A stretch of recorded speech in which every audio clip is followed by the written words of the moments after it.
के प्रति समर्पित है, इनकी भी जिम्मेदारियां हैं, लेकिन इन्होंने 1,46,000 परिवारों को प्रथम प्राथमिकता दी है। इसके बाद यहाँ इसके लिए जितने भी लोग यहाँ उपस्थित हैं, हम चाहेंगे एक बार जोरदार तालियों से गुड्डू भाई का स्वागत करेंगे और धन्यवाद देंगे कि इनका सहयोग अभी तो समाधान होगा, किस स्तर पे होगा हमें नहीं मालूम है।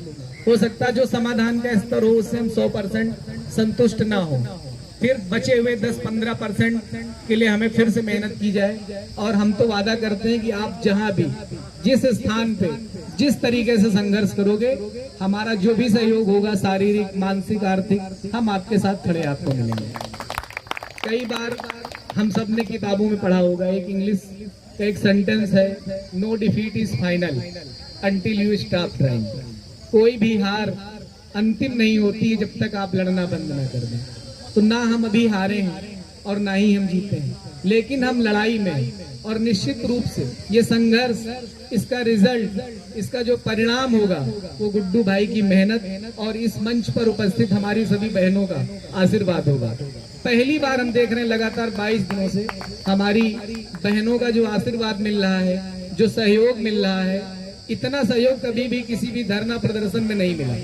जो मन से इन लोगों का सहयोग है, जो आत्मीयता के साथ संकल्प के साथ ये बैठी हैं कि अब हम यहाँ से परमानेंट होके जाएंगे, तो ये तय बात है कि अगर बहुत कुछ इस बार नहीं मिला तो बहुत कम भी नहीं मिलेगा।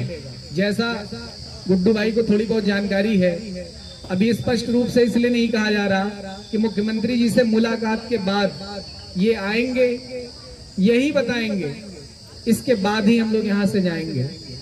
और बहुत कुछ तो बहुत सारे लोगों ने 20-22 दिनों में बता दिया है, लेकिन जो आप लोग सोशल मीडिया पे एक चीज देखते हैं, जो हमारे भाई हैं, 1 मिनट का समय लेंगे, सभी कहीं ना कहीं किसी ना किसी प्लेटफॉर्म पे जुड़े हुए हैं। कोई भी संगठन का, किसी भी संगठन का, अगर वो प्रदेश अध्यक्ष हो, प्रदेश महामंत्री हो, बड़े से बड़ा पदाधिकारी हो, अगर वो कोई मैसेज डालता है तो उसके नीचे एक आप लाइन लिखिए कि आदरणीय आपके द्वारा भेजा गया संदेश क्या ईश्वर को साक्षी मान के भेजा गया है या सिर्फ आप शिक्षा मित्रों को गुमराह कर रहे हैं। आप उसे ईश्वर से जोड़ दीजिए, उसकी वास्तविकता को ईश्वर पे डाल दीजिए, तो ये जो फर्जी संदेश भेजे जा रहे हैं, जो भ्रामक खबरें चलाई जा रही हैं, उन पर विराम लगेगा। हमें नहीं कह रहे कि कौन किससे मिल रहा है, जिसकी जितनी हैसियत है वो उसी से मिल पाएगा। जिसकी निचले पायदान के अधिकारी से मिलने की हैसियत है वो निचले स्तर तक काम करेगा, जिसकी ऊपर के अधिकारी से मिलने की हैसियत है वो ऊपर से काम करेगा। लेकिन शिक्षा मित्रों के लिए एक लाइन बराबर आ रही है। जब हमारे बेसिक शिक्षा मंत्री ने कई बार कहा कि आपका समाधान माननीय मुख्यमंत्री जी करेंगे, अगर कोई व्यक्ति, कोई अधिकारी, कोई मंत्री आपको सीधा नहीं मना कर रहा कि हम नहीं करेंगे और वो ये कह रहा कि हमारे स्तर का नहीं है, तो दिमाग का तो प्रयोग किया जा सकता ना। क्यों बार बार जाते हो उनके पास, क्यों जाके उन्हें परेशान करते हो? क्या चाहते हो? एक बार वो कह दें कि हम नहीं करेंगे। उन्होंने एक लाइन दी कि माननीय मुख्यमंत्री जी करेंगे, उस लाइन पे गुड्डू भाई ने काम किया। अगर ये कहा जाता कि बेसिक शिक्षा मंत्री के पास समाधान होता तो हम आज बेसिक शिक्षा मंत्री से मिलने का प्रयास करते हैं। जब सीधी सी लाइन है कि कहाँ से समाधान होना है, जिस प्लेटफॉर्म पे आपकी ट्रेन है वहीं जाओगे, तभी आपकी गाड़ी आएगी, उसी में बैठोगे। तो माननीय मुख्यमंत्री जी से मिलने का जो क्रम है वो लगातार चल रहा है। प्रयास यहाँ से इसलिए नहीं किया जा रहा कि हमें मुख्यमंत्री जी से मिलवा दो। अब शासन और प्रशासन की जिम्मेदारी है कि शिक्षा मित्रों का समाधान माननीय मुख्यमंत्री जी के द्वारा है, तो इनको मुख्यमंत्री जी से ही मिलवाया जाएगा। और जो भी मांग पत्र होगा आप लोगों ने, सब लोगों ने सार्वजनिक कर लिया है। अभी गुड्डू भाई ने 3 नाम दिए, वो तीनों नाम अपने आप में यूनिक हैं, नाम में कोई परिवर्तन की आवश्यकता नहीं है।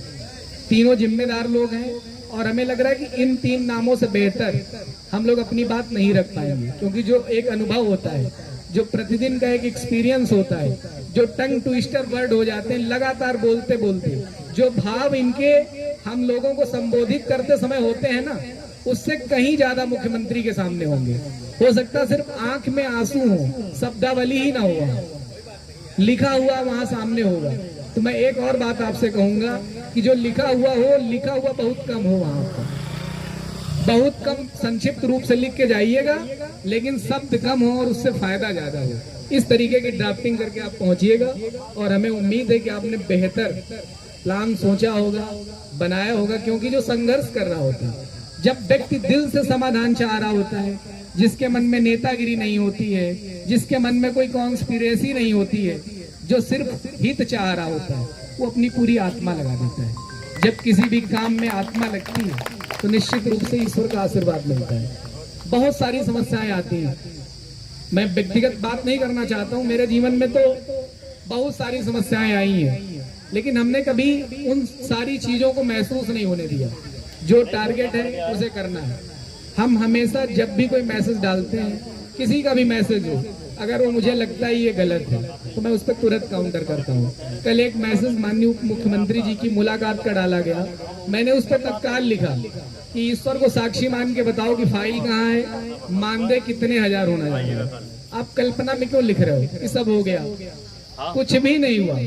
कल शाम तक या आज तक आपका भी कुछ भी नहीं हुआ है। अब जब भी होगा मुख्यमंत्री जी से मुलाकात के बाद होगा।